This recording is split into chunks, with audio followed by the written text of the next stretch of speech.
All right, kiddo, what's that crazy? It's a washing machine. Some things you can't wash in hot water. Some things cold water can't be that cold. Now look at all that soap. Look at all that soap. Plenty of soap. It already was run through to a rinse. This machine gives a choice of one rinse. See, the problem they have is this bad engineering.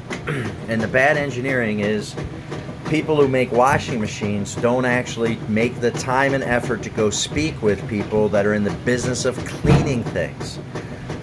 So I got a friend who's very much a gentleman, a family of gentlemen that have spent their life clothing other gentlemen in fine clothing.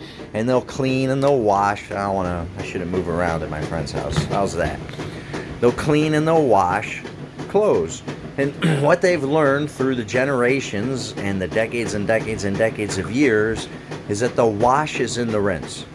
And I've done all sorts of experiments with that where, like, I took a carpet in a house that I bought and I ran a carpet cleaner, one wash, two rinses, one wash, two rinses. And it took two rinses to get so that I wasn't leaving any soap behind. Because if I leave soap behind, soap attracts dirt.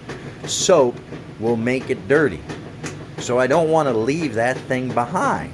I want to get it in there and I want to get all of it, not some of it, but all of it off, because it's in getting all of it off, since it's attracting dirt, that's how I'm going to get all the dirt off that I could, right? A lot of people are walking around in clothes just soaked with soap because the foolish hippie says, well, we should use less water. So on the rinse cycle, the rinse cycle, look how full. If the rinse cycle had that much water in it, the clothes can change position in the column of water and you're able to knock the soap off. But when the hippies made this, the rinse of it has half the water in it, so it leaves too much soap on. So if you listen to Ronald Reagan, trust and verify, that means every once in a while when you finish a load of wash, you just go right back and you start it again, but you don't add any soap. What does it look like? What does it learn? In a top loader like this, you take your bed sheets, put your bed sheets in here, and let them soak overnight. Oh my God. It's unbelievably how dirty they can be. Now, some people move a lot of people through a bed, and other people don't. So that can change it too. You know, obviously we can all make our sheets actively a little dirty, but you're missing the point. You're missing the point. And since I know, kiddos, you are stuck someplace where nobody's going to be teaching you how to do laundry, the clean is in the rinse. It's always been that way. A little bit of soap goes a long way, and then make sure you get all of it out.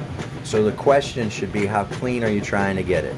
Now here's the other truth about cleaning something that your great-grandmas and your grandmas know, and some of your aunts know, which is a thing is clean because it's in the presence of somebody who's in the habit of cleaning.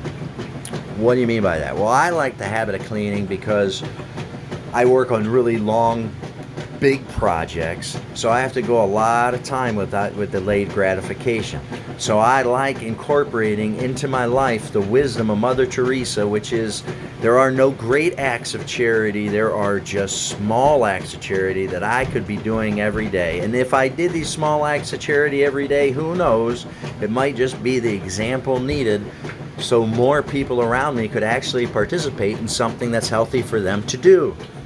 If the only things I do are large, great, huge acts of charity of the scale that like an Elon Musk or somebody like that could do, we're not providing the opportunity for as many people to come along with us as possible. So I think that there is great wisdom and great beauty in incorporating those small acts of charity in my own life. I feel it benefits me. It increases the likelihood that I shall be successful. It increases the likelihood, it almost requires the likelihood that the future self of me is going to be better than the one you're looking at right now. And if I have the habit of making, so you can't wish for a bunch of things. You can wish for a couple of things. And so one of the things that I wished for in my life was to leave, in essence, to leave things better than I find it. I want to do it with people. I wanted people to be improved and better and healthier and happier because they got to be around me. Because I existed. Because I exist, your world is a little better. I think that is a noble thing to pursue. And so that's why I've been trying to garner the skill set necessary so that I can do my best job of that while I'm here. And so slowing down and cleaning.